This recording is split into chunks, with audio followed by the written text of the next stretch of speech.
The Storyteller Present. Hello listener, welcome to our channel the story teller. Let's start. Akshata अपनी पढ़ाई कर रही थी। मोहिनी गहरी नींद में सो रही थी जब उसकी नज़र उस पर गई। नाम में सिर हिलाकर कॉपी को लगभग पटकने के अंदाज में उसने उसे बंद किया और एक नज़र उस पर डाल खिड़की की तरफ चली गई। केबिन के बाहर का नज़ारा बड़ा ही खूबसूरत था। बाहर की खूबसूरती देख कब उसके होठों पर मुस्कान आई, उसे उसका एहसास तक नहीं हुआ। कुछ देर यूं ही बाहर देखने के बाद दोबारा कुर्सी के पास जाते हुए उसने एक नज़र सोई हुई मोहिनी पर डाली। उसे इस कमरे में अकेले बोरियत का एहसास हो रहा था। उसने चारों तरफ देखा पर वहाँ पर कुछ भी ऐसा नहीं था जो कि उसके काम का हो। उसके चेहरे पर उदासी आई जब उसकी नज़र ग्लास वॉल के बाहर खड़े इंसान की तरफ गई। वो इतना आकर्षक था कि कुछ पल के लिए उसकी सुनहरी आंखें उस पर ठहरने के लिए मजबूर सी थी। उसके हल्के सुनहरे बाल माथे पर बिखरे थे। उसका एक हाथ उसकी पैकेट में था और दूसरा फ़ोन पर बात करते हुए आगे बढ़ रहा था।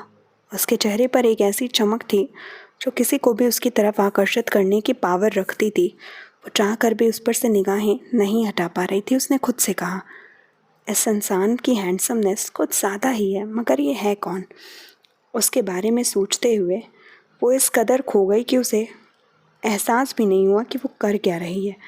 जब यूं ही उसकी नज़र अपने भाई पर गई तो बस ने कहा, शायद ये इस कंपनी के मालिक मिस्टर अक्षत अग्निहोत्री होंगे, तभी तो भाई इनके साथ हैं।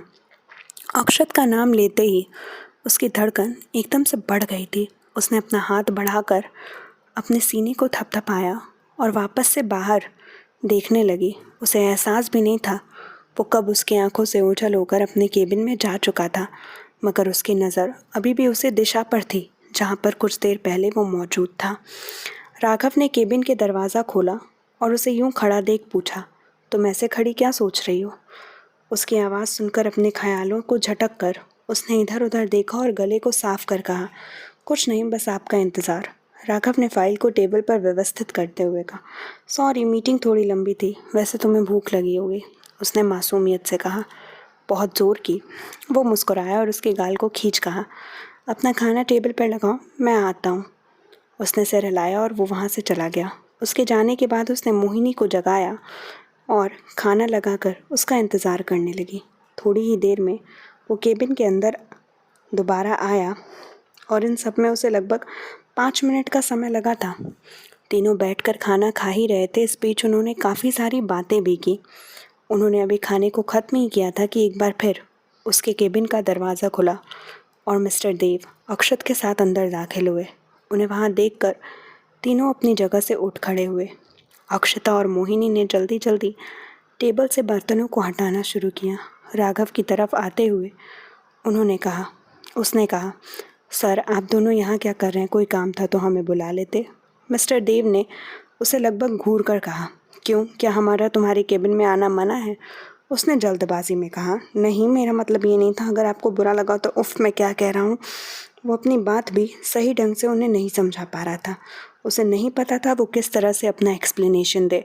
उसे इस तरह घबराया और हड़बड़ाया देख वो दोनों मुस्कुराए। दोबारा से अपनी कुर्सी पर बैठ उन्होंने कहा, घबराओ मत यार, मैं बस प्रोजेक्ट के सिलसिले में बात करने आया था जो कि बहुत ज़रूरी था और मैं टाइम वेस्ट नहीं करना चाहता था, बस इसलिए। उसने राहत की सांस ली और अपने सीने को थपथपाते हुए कहा, शुक्र है। फिर उसने अक्षत से कहा, बॉस आप खड़े क्यों हैं, बैठिए। अक्षत ने एक नज़र उसे देखा, फिर आकर देव जी के पास बैठ गया। एक नज़र उसे देख उसने अपनी दोनों अक्षता और मोहिनी पर नज़र डाली जो सोफे की तरफ सिर झुकाए खड़ी थी। उन्हें इस तरह से देखता देख वो कुछ कहता उससे पहले ही देव जी ने राघव से सवाल किया, ये दोनों कौन है? राघव को तुरंत अपनी गलती का एहसास हुआ। उसने जल्दी से उन दोनों को उनसे इंट्रोड्यूस करवाते हुए कहा, सॉरी सर, मेरा ध्यान नहीं था, ये मेरी बहन अक्षता राजवंश और ये मोहिनी उसकी बेस्ट फ्रेंड, ये भी बिल्कुल मेरी बहन है। देव जी मुस्कुराए और अक्षता ने आगे बढ़कर उनका आशीर्वाद लिया। एक पल को वो हैरान हुए, फिर प्यार से उसके सिर पर हाथ फेरते हुए उन्होंने उसे अपना आशीर्वाद दिया। मोहिनी ने भी ऐसा ही किया।